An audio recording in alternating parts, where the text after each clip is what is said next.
to počasie, aké je pekné. Ešte máte túto pimpu, čo tu mám, ak to vidíte. Ale rozhodla som sa, že vás zoberiem so mňou na prechádzku, teda idem pešo k môjmu frajerovi, on býva v tej istej dedine, čo ja, ale na opačnej strane. Tak si ideme dať krásnu slnečnú prechádzku spolu. Tam nám robia obchod nový.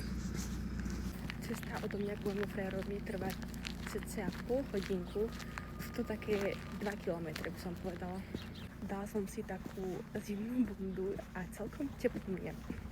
Celkom dosť teplo, ale bála som sa, že mi bude zima, lebo včera, keď som šla do školy ráno, bola zima jak hovado. Zamrznuté, bolo dokonca auto, čiže som si myslela, že bude zima, ale to slnko strašne zohrieva.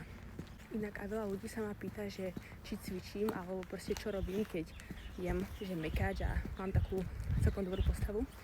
Tak chodím, proste chodím. Počas školy chodím zo zastávky do školy, zo školy na zastávku, je to celkom ďaleko, teda ďalej.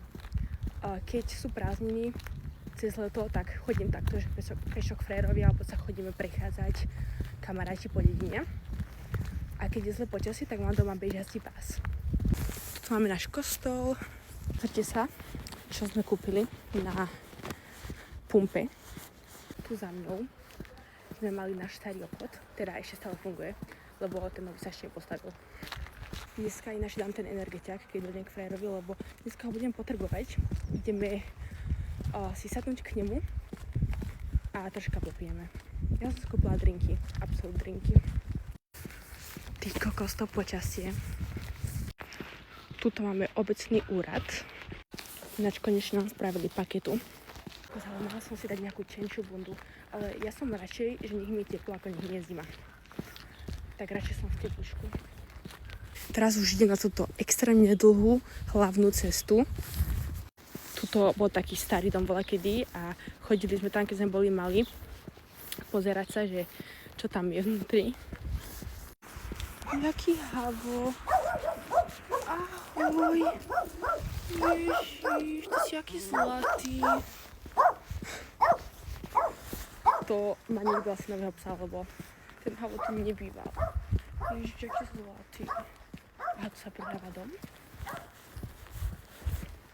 Inak ja nemám rada počúvať pesničky, keď chodím, alebo keď idem niekam, keď som pešo, som na prechádzke, lebo mám rada počúvať také tie okolité zvuky.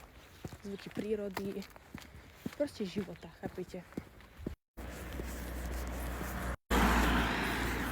Akorát som stretla maminu, išla akorát domov z roboty na aute. Dobre, toto je zastávka a tu sú kocky. To znamená, že som tak 3/4 v 3/4 cesty. To sú tie kocky. A sa dostanete na ihrisko. Mala som takú fázu, kedy som chcela bývať v meste, v nejakom byte, ale teraz vôbec. Posledný rok, 2 som zistila, aké je dobré bývať na dedine a zistila som to čaro tej dediny. Sranda, že keď sme mali, tak si ani neuvedomujeme, čo máme, až keď nevyrastieme. A pozriem sa na to spätne, že kokos, však fakt mal som si to užívať, to kým som mohla.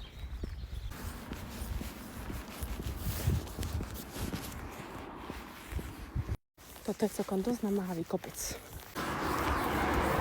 Dobrý. Cesta už je do konca. Už sa končí. Musím si dať niečo studené, lebo také teplo je. Kokos, prvýkrát, že hovoríš, vonku mi je teplo. Poďte sa, suchá zem. Konečne môžem nosiť všetky tenisky, čo mám. Lebo keď je mokro a prší, tak sa bojím, že sa mi ušpinia. Dobre, už som tu, takže vás nechám. Tak ďakujem, že ste mi robili spoločnosť na mojej prechádzke. A večer vám určite budem natáčať vlog. Takže tak.